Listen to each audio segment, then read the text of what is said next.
Hey guys, RDMF Jones here again, part 2.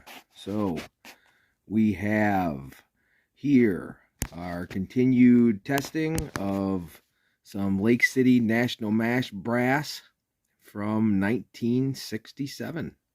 So, second firing today, and it was a colder, much colder, about 20 degrees colder, and it was raining.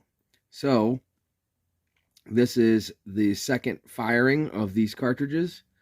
So the load that was today was a 150 grain SST Hornady round, Hornady bullet, 150 grain.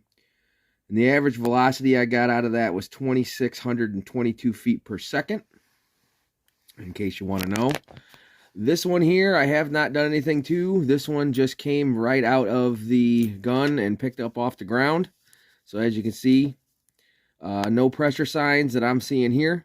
So nothing going on here. A primer might be a fuzz flat, but I'm not really even going to count that. And I noticed that all of them seem to have that little bit. You see where the NM is there? You might see a little bit of a, looks like the case is kind of pulled back. The rim's kind of pulled back on the case head. But realistically, I'm not noticing it affecting the rim in any given way. There might be a little bit of chunk up there, but remember, we're shooting this through a semi-auto, not a bolt gun that's really nice on brass.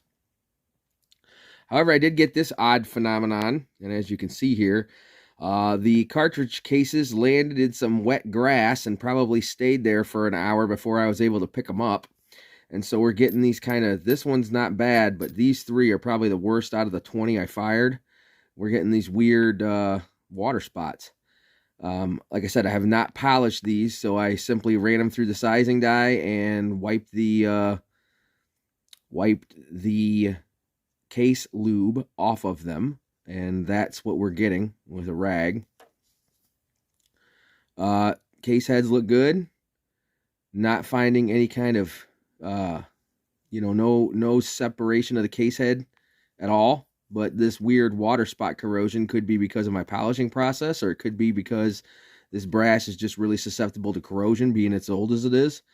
I'm not totally sure, so if somebody's got some theories, I'd love to hear them. I did wind up having to trim one, but this cartridge is, or this load that I'm using is not particularly hot. So there is part 2 for you guys. That's the second time through. And, I'm pulling them out here. I'll throw some photographs in here so you can see them. But, yeah, I'm not seeing anything yet that's going to indicate to me that this brass is wearing prematurely. So this will be resize number 3 here. So, we know that it was fired at least once.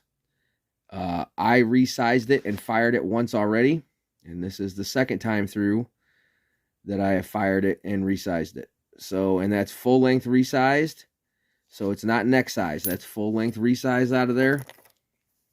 And I'm just going to keep running these 20 cartridges until I get something that really scares me. But like I said, the only weird thing that happened, per se, is these water spots, and I'm assuming if I put them back in the polisher that those might go away. But not totally sure on that. I suppose I could do it, but I'm just going to keep rolling with them as is.